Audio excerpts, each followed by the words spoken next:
Hello students, myself Kapil Joshi from Resonance. I am back again in front of you to discuss those questions which are based on the memory of those students who appeared in today's 28 January 2025 Shift 1 JEE Main exam. Before starting the discussion of these memory based questions, first of all I want to extend my thank you to all those students who came in the Resonance campus just after appearing in the 3-hour exam duration and helped us in collecting these memory based questions. So let us begin the discussion of these questions which are based on the memory of the students. तो first question पर आते हैं बच्चों. First the question number 1 is based on the definite integration. Standard property है minus A to ए वाली property है, तो बड़ी आसानी से इस सवाल को अटेम्प्ट कर सकते हैं हम और सोल्व किया जा सकता है. Minus A to A property के अंदर हम देखते हैं कि फंक्शन इवन है कि ऑड है. अगर इवन होता है तो उसको डबल कर देते हैं, 2 टाइम्स 0 टू ए कर देते हैं. ऑड के केस में डायरेक्ट 0 लिख सकते हैं. और अगर नाइदर इवन नॉर ऑड है तो इसको लिखा जा सकता है since 0 to A minus a to a fx dx. If the function is neither even nor odd, then to calculate this we can write 0 to a fx plus f of minus x dx. तो यहां पर fx हमारे पास minus a to a वाली property है और fx is neither even nor odd. तो अगर हम ध्यान से देखें जो fx हमारे पास है, if fx is equal to 96 into x square plus cos x upon 1 plus e to the power x, then f of minus x will become 96. ऊपर वाला चेंज नहीं होगा, न्यूमरेटर वाला, क्योंकि x स्क्वायर में फर्क नहीं पड़ेगा, and it will become 1 plus e raised to power minus x. इनको ऐड करना है. नाइदर इवन नॉर ऑड की कैटेगरी में था due to e raised to power x. ये fx है, ये f of minus x है. इसको अगर मैं मैनिपुलेट करूं तो we can write this as 96 into e to the power x.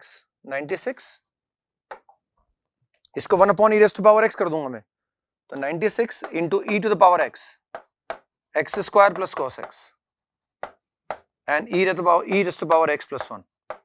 बस अब इन दोनों को मैं ऐड कर सकता हूं. जब मैं इनको ऐड करूंगा तो दिख रहा है, अगर मैं ऐड करूंगा तो इनको ऐड करने पर therefore fx plus f of minus x, denominator is same, तो 1 plus e to the power x. और अगर मैं इनको ऐड कर रहा हूं तो न्यूमरेटर में अगर हम ध्यान से देखें तो 96 और x square plus cos x को मैं कॉमन ले सकता हूं ना. यहां से 1 आएगा और यहां से e raised to power x आ जाएगा. सिंपली ये कैंसिल आउट हो जाएगा ना, तो ये सम आ जाएगा. और इसको इंटीग्रेट करना आता है अपने को. तो सिंपली अब हमें क्या करना है कि इसको इंटीग्रेट करने के लिए सिर्फ 0 टू a और fx is this is 96 into x square plus cos x. बस ये कैलकुलेट करना है. अब a हमारे पास कितना है, a π/2 है हमारे पास, क्योंकि माइनस π/2 से π/2 था, तो a का मतलब π/2 हो गया. तो 0 से π/2 में मुझे ये इंटीग्रेट करना है. बस इसको इंटीग्रेट कर सकता हूं मैं बड़ी आसानी से, और आई थिंक इंटीग्रेट कर सकते हैं, और इंटीग्रेट करके इसको निकाला जा सकता है ना. तो यानी अल्टीमेटली जो आंसर आने वाला है हमारे पास वो ये आने वाला है. अब इसको इंटीग्रेट करेंगे हम, तो दिस इज 0 से π/2, 96 x square plus cos x. 96 को मैंने बाहर ले लिया, x स्क्वायर को इंटीग्रेट करूंगा तो x3/3 आ जाएगा. 0 से π/2 मैंने इसको इंटीग्रेट कर दिया. अगेन cos x का निकल के आएगा sin x, लिमिट लगा दूंगा 0 से π/2. अब ये आएगा π3/8. 8 into 3 is 24. 24 96 को डिवाइड कर दूंगा 24 से, तो what we gate 4 into π³ n plus 1 n plus 1.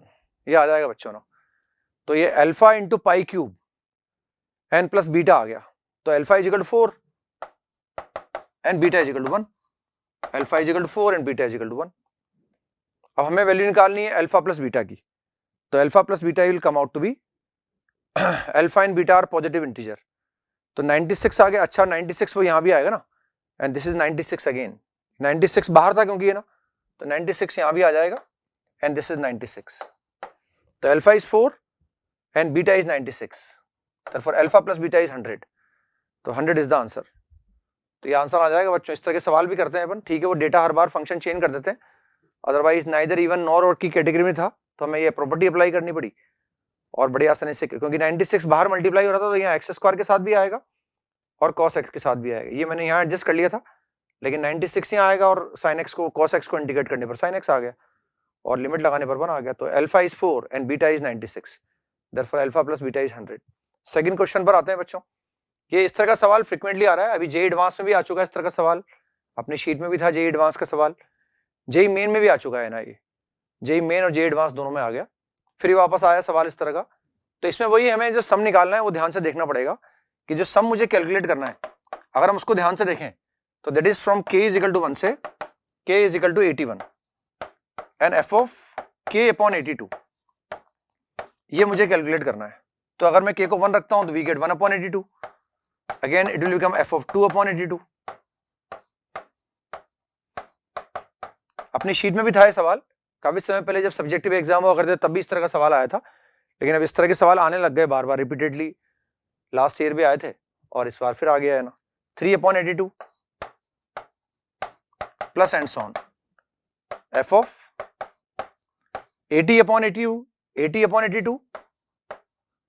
And 81 upon 82, f of 81 upon 82। अब हम ध्यान से देखें कि इसको अगर मैं x बोलता हूं, अगर ये t है तो बेसिकली ये 1 माइनस टी है ना, यानी अगर ये fx है तो this is f of 1 minus x, क्योंकि इनका सम जो है 1 के बराबर आ रहा है, 1 upon 82 and plus 81 upon 1 upon 82 और प्लस 81 अपॉन 82, ये सम 1 आ रहा है ना। तो इसको अगर मैं t बोलूंगा, अगर ये t है तो दिस इज 1 माइनस टी, तो ये f ऑफ t हो गया, ये f ऑफ 1 माइनस टी हो गया, यानी एक पेयर ये बन जाएगा, फिर ये f ऑफ t होगा, ये f ऑफ 1 माइनस टी हो जाएगा।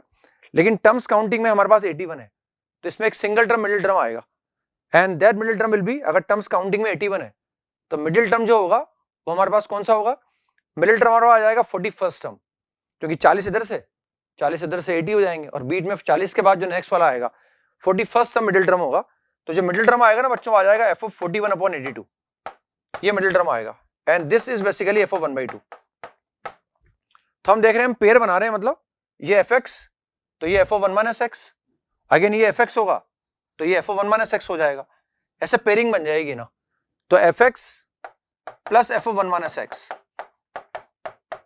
ये हमें मिलेगा 40 टाइम्स और एक मिडिल टर्म मिल जाएगा हमें, तो हमें ये वैल्यू निकालनी है और हमें मिल जाएगा ये 40 टाइम्स मिलेगा हमें। तो जो वैल्यू आएगी this is equal to 40 and plus middle term आ जाएगा f ऑफ 1/2, ये मिडिल टर्म आ जाएगा। अब ये मुझे कैलकुलेट करना है ना, ये कैलकुलेट करके देखें। तो अगर मेरे पास fx ये है तो ध्यान से देखें, अगर मैं fx निकालूंगा ना तो fx इज इक्वल टू ये, अगर मैं f ऑफ 1 माइनस x निकालता हूं तो f ऑफ 1 माइनस x निकालने के लिए क्या करूंगा, मैं x को रिप्लेस कर दूंगा 1 माइनस x से, x को मैंने 1 माइनस x से रिप्लेस कर दिया, √2 के स्थान पर √2 लिखा हुआ है ना। और अगर मैं कैलकुलेट करता हूं तो we get 2 plus √2 into 2 to the power x, और अगर मैं √2 कॉमन ले लूंगा तो what we get √2 upon √2 plus 2 to the power x। अब ये fx है और ये f ऑफ 1 माइनस x है, और अगर मैं इनको ऐड कर रहा हूं तो ऐड करने पर एक कांस्टेंट आ रहा है ना, तो fx plus f of 1 minus x is equal to constant and that is coming out to be 1, और अगर वो 1 आ रहा है बच्चों तो ये तो 40 हो जाएगा, और f ऑफ हाफ अलग से निकाल लूंगा मैं, f ऑफ हाफ या तो मैं वहां हाफ रख के निकालूं या मैं यहां से भी निकाल सकता हूं, x बराबर हाफ रख के भी निकाल सकता हूं। तो ये तो बेसिकली जो 40 पेयर बनेंगे ना उनमें हर पेयर की वैल्यू कांस्टेंट होगी, समझ रहे हैं आप, आपको लगेगा 40 fx plus f of minus x लिख दिया, यानी इस पेयर को मैंने fx बोला, ये fx ये f of 1 minus x, free fx ये f ऑफ 1 माइनस x, इस तरह से 40 टर्म्स तो हमारे पास पेयर बन जाएंगे, 40 इस तरह के 40 पेयर बन जाएंगे। और ये जो है वैल्यू कांस्टेंट आ रही है, चाहे इसमें x को कुछ भी रखूं मैं ना, और वो कांस्टेंट वैल्यू क्या आ गई, 1 आ गई। अब मुझे f ऑफ हाफ निकालना पड़ेगा, तो f ऑफ हाफ मैं चाहूं तो यहां से भी निकाल सकता हूं ना, यहीं से मैं f ऑफ हाफ को निकाल सकता हूं। अगर मैं f ऑफ हाफ निकालूंगा तो x को मैं हाफ से रिप्लेस कर रहा हूं तो √2 आ जाएगा, फिर नीचे ये भी √2 बन जाएगा, ये भी √2 बन जाएगा, तो ये 2√2 आ जाएगा एंड दिस विल बी 1/2। तो ये कितना आ गया बच्चों, 40 into 1, this is 40 into 1 and plus 1/2, plus 1/2 is 1/2 आ गया ना। तो 40 plus 1/2 is the answer, 40 plus 1/2 is the answer and that is 81/2, तो 81/2 इज द आंसर। ठीक है बच्चों, नेक्स्ट क्वेश्चन पर आते हैं हम, क्वेश्चन नंबर 3 पर आते हैं ना। ये तो क्लास इलस्ट्रेशन में करवा देते हैं कई बार है ना। हमें रिलेशन दिया हुआ है, z से z में दे रखा है, फर्स्ट ऑर्डर्ड पेयर का फर्स्ट एलिमेंट भी z है यानी इंटीजर है, और जो सेकंड एलिमेंट है वो भी इंटीजर है। लेकिन ये ऑर्डर्ड पेयर इस फंक्शन से, इस रिलेशन से रिलेटेड तब होगा जब ऑर्डर्ड पेयर का फर्स्ट एलिमेंट और सेकंड एलिमेंट का सम एक इवन नंबर आ जाए। अब हमें टाइप ऑफ रिलेशन के बारे में पता लगाना है।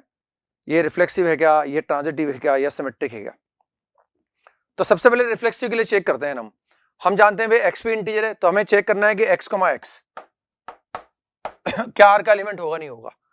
अब अगर हम बोल रहे हैं कि एक्स कमा एक्स अगर आर का एलिमेंट है तो ये तभी होगा जब एक्स प्लस एक्स क्या आ जाए, इवन आ जाए, X plus X is equal to even.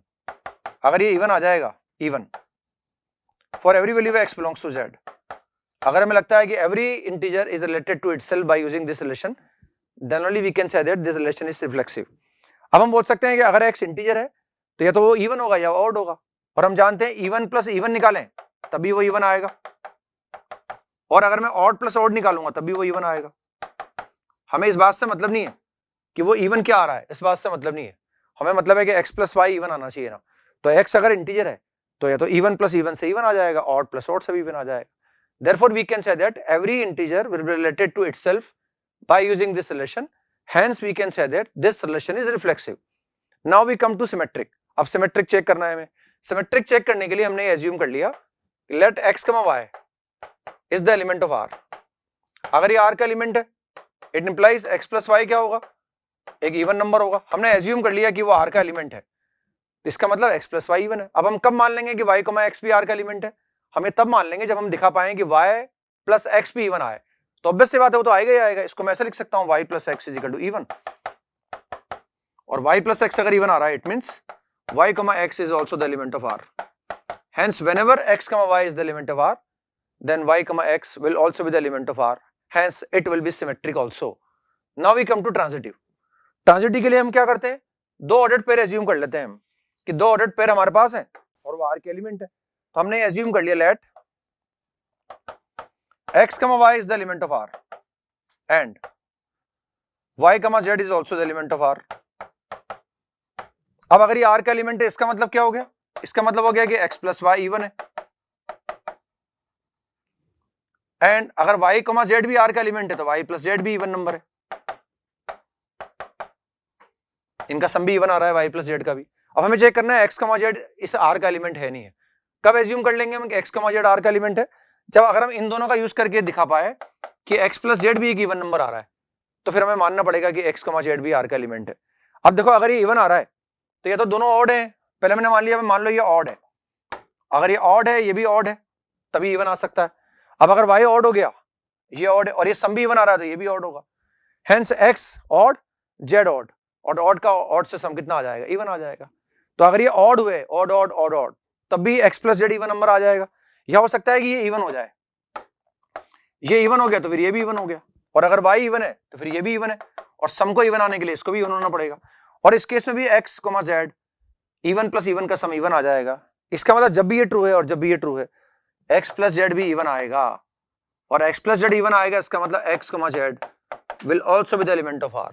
इसका मतलब whenever x, y and y, z are the elements of the given relation R, then x, z will also be the element of R, hence it will be transitive also. तो ये reflexive भी आया, symmetric भी आया, transitive भी आ गया, hence we can say that the given relation is an equivalence relation. Given relation is an equivalence relation. Next question पर आते हैं बच्चों, क्वेश्चन नंबर 4 पर आते हैं ना। लेबनीज थ्योरम पर बेस्ड है, जो डेफिनेट इंटीग्रेशन में पढ़ते हैं अपन, डिफरेंशिएशन किसी भी इंटीग्रल को डिफरेंशिएट करने के लिए जिस थ्योरम का इस्तेमाल करते हैं, लेबनीज थ्योरम का इस्तेमाल करेंगे ना। हमें यहाँ एक कंडीशन दे रखी है, f of 2 बराबर 3 है and we have to find the value f of 6। Option में लिखा हुआ है सारी वैल्यू पॉजिटिव है, इंटीजर भी है। f of 6 जो भी बच्चों ने डेटा बताया उस पर बेस्ड है, हो सकता है कोई 6 की जगह कहीं 5 लिखा हुआ हो, मतलब हमने आंसर को कोशिश करने की, जो भी बच्चों ने अपनी मेमोरी में बताया सर ये डेटा था, उसको कोशिश करके आपके सामने लाने की कोशिश कर रहे हैं अपन ना। तो सबसे पहले इसको डिफरेंशिएट कर देते हैं बच्चों अपन बाय यूजिंग लेबनीज थ्योरम। तो अगर मैं डिफरेंशिएट करूंगा तो डिफरेंशिएट करने पर देखो कितना आ जाएगा, अगर इसको मैं डिफरेंशिएट करूंगा तो डिफरेंशिएट करने पर ये आएगा हमारे पास x इंटू एफ एक्स। इधर डिफरेंशिएट करूंगा तो ये आएगा X square into F dash X N plus 2x into F X. ये लेबनीज थ्योरम अप्लाई कर दी हमने, सिंपल लेबनीज थ्योरम।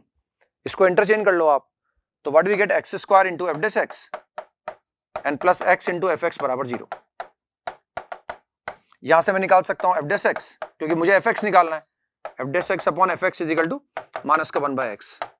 ये मान लिया हमने कि x हमारे पास नॉन जीरो है, हालांकि x बराबर 0 पर भी 0 बराबर 0 आ जाता, लेकिन हमने ऐसा लिखा था, मान लिया कि x नॉन जीरो है। Now we integrate both the sides, और अगर मैं इंटीग्रेट करता हूं तो इंटीग्रेट करने पर बच्चों कितना आ जाएगा, ln of mod F X, and this is minus ln mod X N plus C, ये हमने मान लिया constant of integration.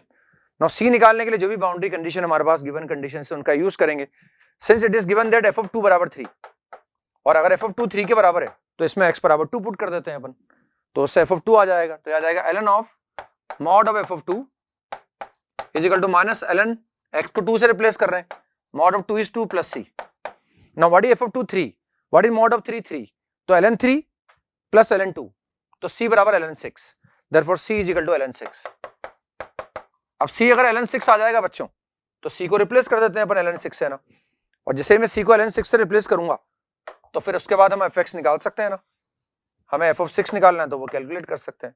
therefore ln of mod of fx is equal to minus ln of mod x plus ln 6। now we have to find the value of f of 6, तो replace x by 6, तो अगर मैं x की जगह 6 रखता हूं तो यहां से मुझे क्या मिले, ln of mod of f of 6 is equal to minus mod of 6 is 6 and plus ln 6, तो it will come out to be 0, तो ln of mod of f of 6 is equal to 0, therefore we can say that mod of f of 6 is equal to 1, mod of f of 6 is equal to 1, therefore f of 6 is equal to plus minus 1, लेकिन negative वाला option में नहीं है हमारे पास, therefore we can say that f of 6 will come out to be 1, तो ये 1 आ जाएगा बच्चों ना। ये सिंपल लेबनिज थ्योरम पर बेस्ड क्वेश्चन था। नेक्स्ट क्वेश्चन पर आते हैं बच्चों, क्वेश्चन नंबर 5, कॉम्प्लेक्स नंबर से रिलेटेड है। एक कॉम्प्लेक्स नंबर Z1 दिया हुआ है और हमें दे रखा है मॉड Z1 मॉड Z2 में रिलेशन, आर्ग्यूमेंट में भी रिलेशन दिया हुआ है। We have to find the area of the triangle whose vertices are Z1 Z2 and origin. तो हम ध्यान से देखें, Z1 का तो मुझे मॉड पता है ना, अगर हम ध्यान से देखें मॉड ऑफ Z1 को मैं कैलकुलेट कर सकता हूं, and that is real part whole square plus imaginary part whole square is 8, that is square root of 11। Mod Z2 में और मॉड Z1 में रिलेशन दिया हुआ है, हमें दिया हुआ है कि mod of Z2 is equal to square root of 3 into mod of Z1। अब मॉड Z1 मुझे पता ही है तो मुझे कोई दिक्कत नहीं है। अब ये जो रिलेशन दिया हुआ है ना बच्चों, इसको ध्यान से देखो आप, इसको हम बोल सकते हैं कि argument of Z2 is equal to argument of Z1 plus pi by 6। इसका मतलब Z1 का आर्ग्यूमेंट Z2 का आर्ग्यूमेंट ज्यादा है Z1 के आर्ग्यूमेंट से, और Z2 का आर्ग्यूमेंट और Z1 के आर्ग्यूमेंट का डिफरेंस कितना है, पाई बाय 6 से। यानी जो भी Z1 का आर्ग्यूमेंट लोगे आप, Z2 का argument of Z1 plus pi by 6 है ना। अब ओरिजिन की बात कर रहे हैं ना, तो हम देख रहे हैं हमने Z2 का आर्ग्यूमेंट ज्यादा है, अब पता नहीं है Z1 Z2, हालांकि Z1 को तो मैं लोकेट कर सकता हूं, फर्स्ट क्वाड्रेंट में आ जाएगा, और Z1 को मैंने यहां लोकेट कर लिया ना। लेट दिस इज Z1, ये अगर मैं Z1 को लोकेट करूंगा यहाँ पर, तो लोकेट करने पर देखो ऐसा आ जाएगा। अगर मैं इसको लोकेट कर रहा हूँ और हमारे पास Z1 तो फर्स्ट क्वाड्रेंट में दे रखा है ना, और उसका जो आर्ग्यूमेंट आएगा 2√2/3 आ जाएगा। यानी अपन देख सकते हैं आर्ग्यूमेंट ऑफ Z1 Z2 के बीच में एंगल कितना है, एंगल तो पाई बाय 6 है हमारे पास है ना। रफ डायग्राम भी बनाया अपन, तो Z1 मान लो हमने यहाँ मान लिया, और Z1 का जो आर्ग्यूमेंट आ रहा है 2√2/√3 आ रहा है ना, तो इसका मतलब जो है वो पाई बाय 6 का मतलब Z1 को अगर मैं यहाँ मान लूँ इस जगह, Z2 में अगर यहाँ मान लेता हूँ ना, तो ये देख सकते हैं अपन, ये हमारे पास है इनके, हालांकि मॉड तो बराबर नहीं है लेकिन मॉड में रिलेशन है, तो ये ओरिजिन हो गया और ये Z1 Z2 हो गया ना। बेसिकली वो 1 से बड़ा आएगा ना, 1 से बड़ा भी आएगा तो 45 से बड़ा आएगा। रफ डायग्राम बनाया है मैंने ना, ज्यादा एक्यूरेसी का ध्यान नहीं रखा, और हम देख रहे हैं भाई ये मॉड ऑफ Z1 है और ये मॉड ऑफ Z2 है। हमें इस ट्राइंगल का एरिया निकालना है, ये एंगल मुझे पता है, that angle is pi by 6, तो इस ट्राइंगल का एरिया निकालने के लिए दो साइड मुझे पता है, उनके बीच में एंगल पता है, तो required area is equal to 1/2 mod of Z1 into mod of Z2 and sine of angle between them, sine of angle between them. और Z1 मुझे पता ही है, तो हाफ की जगह हाफ लिखा हुआ है, मॉड Z1 की जगह मॉड Z1 लिखा, और मॉड Z2 कितना हो गया, √3 मॉड ऑफ Z1, ये √3 मॉड ऑफ Z1 हो गया ना, and sine pi by 6 is 1/2, और मॉड Z1 की वैल्यू पता है, तो this is 3/4, √3/4, this is √3/4, and mod Z1 का whole square, mod Z1 is square root of 11, तो 11 आ जाएगा बच्चों। therefore the area of the triangle will be 11 into square root of 3/4, this is the area of the required triangle। तो इस तरह से triangle का area निकाल लिया, थोड़ा सा आर्ग्यूमेंट का कंसेप्ट लगाया और मॉडुलस का कंसेप्ट लगा लिया, और ट्राइंगल का एरिया निकाल लिया, दो साइड्स हमारे पास है, उनके बीच का एंगल था, इस तरह से ट्राइंगल का एरिया निकाल पाए। नेक्स्ट क्वेश्चन पर आते हैं बच्चों, इनवर्स ट्रिग्नोमेट्री से रिलेटेड सवाल है, जो हर साल आता ही है जेईई मेन के अंदर, लगभग हर शिफ्ट में कहीं ना कहीं वो इनवर्स ट्रिग्नोमेट्री का सवाल पूछते हैं ना, तो ये ऐसे हमें कैलकुलेट करना है। तो हम जानते हैं कि एंगल है, तो ये पूरा एंगल मुझे कैलकुलेट करना है और फिर इसका कोसाइन कैलकुलेट करना है। सब साइन इनवर्स में, या तो हम sine inverse x plus sine inverse y का फॉर्मूला लगाएं, या फिर हम इनको tan इनवर्स में कन्वर्ट कर लें, ताकि जो कंडीशन है वो हमें चेक नहीं करनी पड़ेगी। तो साइन इनवर्स ऑफ 3/5 को अगर मैं देखूं तो साइन इनवर्स ऑफ 3/5 ये एक एक्यूट एंगल है, इसको tan में कन्वर्ट कर सकते हैं हम। This is tan inverse of 3/4, ये tan इनवर्स ऑफ 3/4 आ जाएगा ना। समझते हैं हम कैसा आएगा। साइन इनवर्स ऑफ 5/13 को कन्वर्ट कर सकते हैं अपन। साइन इनवर्स ऑफ 5/13 इसको अगर मैं कन्वर्ट करूंगा tan इनवर्स के अंदर तो it will come out to be tan inverse of 5/12। और ऐसे अगर मैं इसको कन्वर्ट करूंगा तो वो कन्वर्ट करने पर आ जाएगा हमारे पास sine inverse of 33/65 and it will be tan inverse of 56/33/56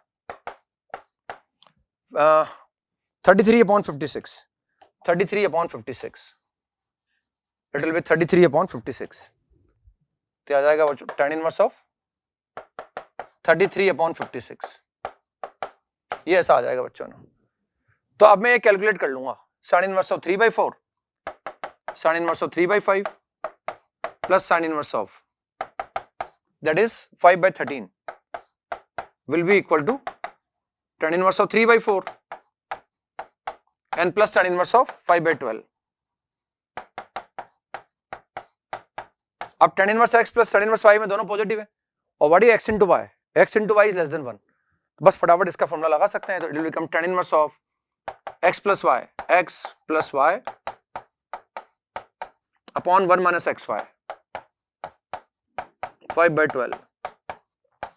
इसको मैनिपुलेट कर लो आप, तो it will be tan inverse of, LCM लूंगा तो 48 ऊपर भी आएगा नीचे भी आएगा, कैंसिल हो जाएगा।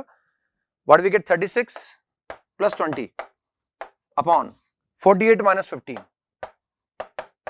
तो ऊपर कितना आ रहा है बच्चों? 56 आ रहा है और नीचे कितना आ रहा है बच्चों? 33 आ रहा है। और इसको लिख सकता हूं मैं कॉट इनवर्स ऑफ 33/56। ये ऐसा आ गया बच्चों। तो ये सम मैंने कैलकुलेट कर लिया ना, ये यहां से यहां तक का जो सम था ये सम तो हो जाए यहां से यहां तक का, ये मैंने कैलकुलेट कर लिया। And this is cot inverse of 33/56। और ये क्या लिखा हुआ है बच्चों? ये लिखा हुआ हमने कन्वर्ट कर लिया इसको, ये आ गया tan inverse of 33/56 tan inverse of 33/56। ये मैंने ये कैलकुलेट कर लिया साइन इनवर्स वाला, वो दिखाई रखा है मैंने आपको ना। तो what is cot inverse x plus tan inverse x? 5/2 and what is cos 5/2? cos 5/2 is equal to 0। तो answer will come out to be cos 5/2 and cos 5/2 will come out to be 0। तो 0 आ जाएगा बच्चों इसका answer है ना। Fourth is the correct answer, तो इसका answer आ जाएगा 0। नेक्स्ट क्वेश्चन पर आते हैं बच्चों, क्वेश्चन नंबर 7 पर आते हैं ना। एक इक्वेशन दी हुई है, इस तरह के सवाल भी आते हैं अक्सर। Then sum of the squares of roots is sum of the squares of the roots, यानी जो रूट्स आएंगे sum of the square of roots, पहले रूट निकालो फिर उनके स्क्वायर का सम हमें कैलकुलेट करना है। तो सिंपल इक्वेशन है, या तो हम क्रिटिकल पॉइंट का यूज करके निकालें। इक्वेशन हमारे पास है modulus of 2x - 3 is equal to 4 - x²। अब सॉल्यूशन जो आएगा उसमें ये साइड नॉन नेगेटिव है, तो this has to be non negative. तो ये बात तो क्लियर हो गई कि x² must be less than equal to 4, यानी ये क्लियर हो गया कि x - 2 से 2 के बीच में होगा। इससे बड़ा कोई इसका आंसर नहीं आ सकता, ये क्लियर है। अब ऐसा लिखने के बाद ये इक्वेशन मीनिंगफुल हो गई। बस अब इस मॉड को ओपन कर दूंगा मैं और प्लस माइनस साइन लगा दूंगा ना, 4 - x²। एक बार अगर मैं प्लस साइन कंसीडर करूंगा तो we get 2x - 3 is equal to 4 - x²। और अगर मैं माइनस साइन कंसीडर करता हूं तो we get 2x - 3 is equal to -4 + x²। बस यहां से x निकाल लूंगा मैं, तो x² + 2x is equal to 7। तो ये कितना आ जाएगा बच्चों? x + 1 whole square is equal to 8। Therefore x + 1 is equal to +- 2√2। Plus sign अगर मैं लेता हूं तो वी गेट -1 + 2√2, और अगर मैं माइनस साइन लूंगा तो वी गेट -1 - 2√2। 2√2 का मतलब क्या होगा? 2.828 हो जाएगा। तो ये वैल्यू तो उस रेंज में नहीं आएगी -2 से 2 के अंदर, दिस इज नॉट एक्सेप्टेबल। और ये वैल्यू उस रेंज में आ जाएगी। तो एक एक्सेप्टेबल सॉल्यूशन बच्चों ये आ जाएगा हमारे पास, this is one of the acceptable solution. एक सॉल्यूशन तो ये आ गया हमारे पास। अब यहां देखते हैं हम, यहां अगर मैं निकालता हूं तो x² - 2x is equal to 1, तो ये आ जाएगा बच्चों x - 1 का होल स्क्वायर बराबर 2। Therefore x - 1 is equal to +- √2। Therefore x is equal to 1 + √2 और x is equal to 1 - √2। लेकिन पहले ही हमने बाउंड्री बना रखी है, जो आंसर आएगा वो 2 से -2 के बीच में आएगा। Again this is more than 2, therefore this is not acceptable and this is acceptable. बस दो सॉल्यूशन आ गए, इनके स्क्वायर का सम मुझे कैलकुलेट करना है ना, तो therefore the required answer is 2√2 minus 1 whole square. एक रूट तो ये आया है और एक क्या है बच्चों हमारे पास 1 minus √2 आया है, 1 minus √2 होल स्क्वायर. तो इसमें 8 + 1 9 हो जाएगा, 9 के बाद 10 11 आ जाएगा ना, तो ये कितना आ गया बच्चों 8. दिस इज 8 + 1 माइनस का 4√2 एंड दिस इज 1 + 2 माइनस का 2√2. तो this is 8 + 1 9 and this is 3 12. 12 - 6√2 is the answer.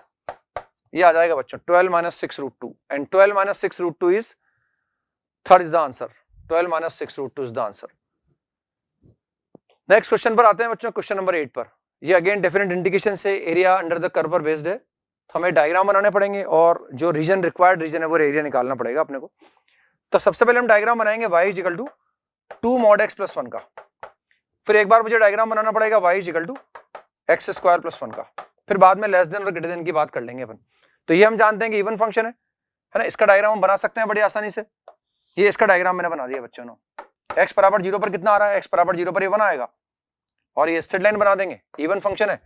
और अगर मैं x को नॉन नेगेटिव लेके चलूं तो उस केस में हमारे पास ये वैल्यू आ जाएगी, हमारे पास ये वैल्यू आ जाएगी 1. 0 पर वैल्यू 1 आ जाएगी. ये डायग्राम ऐसा बन जाएगा कि डायग्राम बच्चों इस तरह से बन जाएगा और यहां पर इस तरह से बन जाएगा.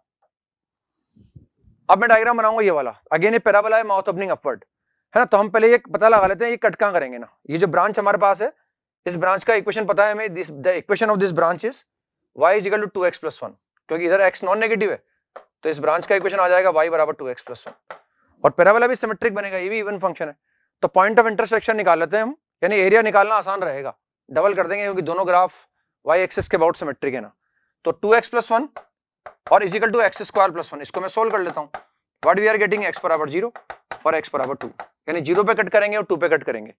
तो 0 पर दोनों की वैल्यू बराबर आ रही है और x = 2 पर भी दोनों की वैल्यू बराबर आ जाएगी. ये हमने y एक्सिस को ड्रॉ कर रखा है, वो x एक्सिस है, ये डायग्राम बना ही रखा है हमने. x = 2 को मैं कहीं यहां लोकेट कर देता हूं. x = 2 को मैंने कहीं यहां लोकेट कर दिया. तो पैराबोला का डायग्राम बना रहे हैं ना. पैराबोला का डायग्राम बनाया हमने, यहां 0 पर वैल्यू 1 आ जाएगी, 0 पर इसकी वैल्यू 1 आ जाएगी और यहां से ऐसा निकल जाएगा ऊपर, क्योंकि उसके बाद 2 के बाद फिर पैराबोला ऊपर निकल जाएगा. सिमिलरली यहां भी इस तरह से आएगा और यहां से भी पैराबोला ऊपर निकल जाएगा ना. ये ऐसा बन जाएगा ना.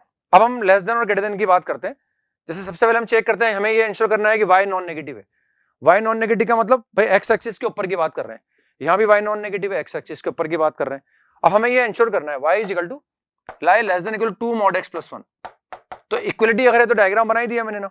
ये डायग्राम रेड वाला बना रखा है मैंने ना, रेड वाले को मैं रेड इस तरह बना रहा. अब हम देखते हैं भाई ये जो रेड वाला डायग्राम बना हुआ है, इसका y = mod of 2x + 1 का डायग्राम बना हुआ है. हमें नीचे वाला पोर्शन लेना है, ऊपर वाला. तो कोई मैंने ओरिजिन लेके देखा और ओरिजिन को अगर मैं रखूंगा तो ओरिजिन को रखने पर कितना आ जाएगा 0 + 1 और ये सेटिस्फाई कर रहा है. इसका मतलब हमें नीचे वाला एरिया चाहिए, हमें नीचे वाला एरिया चाहिए, ये वाला चाहिए, नीचे वाला एरिया, इस लाइन के नीचे एरिया चाहिए और इस बाउंड्री के ऊपर का चाहिए क्योंकि y नॉन नेगेटिव है. इसके नीचे का चाहिए और इसके ऊपर का चाहिए ना, क्योंकि y नॉन नेगेटिव है. ये तो हमने बाउंड्री बना दी. अब इस पर आ जाते हैं y <= x² + 1. तो ये डायग्राम बना ही रखा है मैंने, ग्रीन वाला जो डायग्राम बना रखा है पैराबोला का. अगेन ओरिजिन को लेके देख लो आप, और अगर वो ओरिजिन रखता हूं तो ओरिजिन वापस इसको सेटिस्फाई करेगा. इसका मतलब हमें इस पैराबोला के भी नीचे का चाहिए ना, तो पैराबोला के नीचे का पोर्शन चाहिए, पैराबोला के नीचे का, पैराबोला के नीचे का पोर्शन चाहिए, लाइन के भी नीचे का चाहिए, पैराबोला के नीचे का पोर्शन चाहिए, लाइन के भी नीचे का चाहिए और y एक्सिस के ऊपर का चाहिए, पैराबोला के नीचे का चाहिए ना. तो बेसिकली अब जो रिक्वायर्ड एरिया आएगा उसमें एक बाउंड्री है mod x <= 3 और greater than -1. तो बस हमें 3 पर बाउंड्री लगा देते हैं अपन, ये ना, या 3 पर बाउंड्री लगा देते हैं, एक बाउंड्री और 3 पर लगा देते हैं ना. ये बाउंड्री 3 पर लगा दी मैंने ना. अब वो तो हमें इवन फंक्शन है, यहां भी 3 पर बाउंड्री बना देंगे, यहाँ -3 कहीं आ जाएगा, यहाँ पर कहीं -3 आ जाएगा, ये -3 कहीं यहाँ पर आ जाएगा. अब जो रिक्वायर्ड एरिया हमारा है लाइन के नीचे का, पैराबोला के नीचे का, इसके ऊपर का, और हमारे पास x = 3 से -3 के बीच में चाहिए. तो जो रिक्वायर्ड एरिया आने वाला है बच्चों, वो रिक्वायर्ड एरिया भी ये आने वाला है हमारे सामने. अगर ध्यान से देखें, ये रिक्वायर्ड एरिया आने वाला है. ये पैराबोला के नीचे का भी है, लाइन के नीचे का भी है, और ये x एक्सिस के ऊपर का भी है, और ये वाला एरिया चाहिए पैराबोला के नीचे का, यानी ग्रीन वाले के नीचे का, रेड वाले के नीचे का, और x = 3 के लेफ्ट में है, और हमारे पास जो है वो वाई एक्सिस के ऊपर ऊपर, ये एरिया निकाल के डबल कर देंगे इसको बच्चों पर, है ना। तो required area will come out to be 2 times 0 से 2। अब मैं किसको इंटीग्रेट करूंगा 0 से 2 में? पैराबोला को इंटीग्रेट कर दूंगा बच्चों पहले, क्योंकि पहले पैराबोला की बाउंड्री आएगी, that is x square plus 1 dx। अब 2 से 3 में क्या करूंगा मैं? या तो ट्राइंगल का एरिया निकाल लूं, ट्राइंगल का ट्रेपेजियम का एरिया निकाल लूं, या फिर मैं लाइन को इंटीग्रेट कर देता हूं, और लाइन क्या है हमारे पास 2x प्लस 1 है ना। तो ये वाला एरिया निकालने के लिए हम ट्रेपेजियम का एरिया निकाल सकते हैं। ये वाला एरिया अलग से निकाल लिया हमने, ये वाला एरिया हम अलग से निकाल रहे हैं, ये वाला एरिया हमने अलग से निकाल लिया। अगर मैं इस वाले एरिया की बात करना चाहूँ तो ये वाला एरिया अलग से निकाल लिया, तो इसको ट्रेपेजियम से निकाल लो, या कोई बात नहीं इंटीग्रेट करके निकाल लो। तो इससे तो ये वाला एरिया आ जाएगा, इससे भी ये वाला एरिया आ जाएगा, डबल कर ही दिया हमने क्योंकि इधर भी आएगा, मतलब ये कैलकुलेट करके निकालना है अपने को। तो इसको कैलकुलेट कर सकते हैं आप और देख सकते हैं कि आंसर कितना आएगा ना। तो 2 डबल कर ही रखा है हमने, और डबल करने के बाद ही कितना आ जाएगा 1/3, और एक्स क्यूब से कितना आ जाएगा 8 आ जाएगा, प्लस अगेन 1 है तो 1 से आ जाएगा 2, डबल कर ही रखा है, प्लस ये कितना आ जाएगा एक्स स्क्वायर बाई 2 आएगा, यानी एक्स स्क्वायर से 9 माइनस 4 आ जाएगा, प्लस फिर dx को इंटीग्रेट करूंगा तो 1 आएगा, x आ जाएगा, x से 3 माइनस 2 आ जाएगा। तो दिस इज द आंसर। तो 2 की जगह 2 है, 8/3 आ जाएगा बच्चों, ये कितना आएगा 2 प्लस 5 एंड प्लस 1, तो 7 और 8 आ गया है ना, यानी 16/3 एंड प्लस 7 8 16, इसका मतलब कितना आ गया 64/3 आ गया शायद, 64/3 is the answer, 64/3 is the answer, this is the correct answer.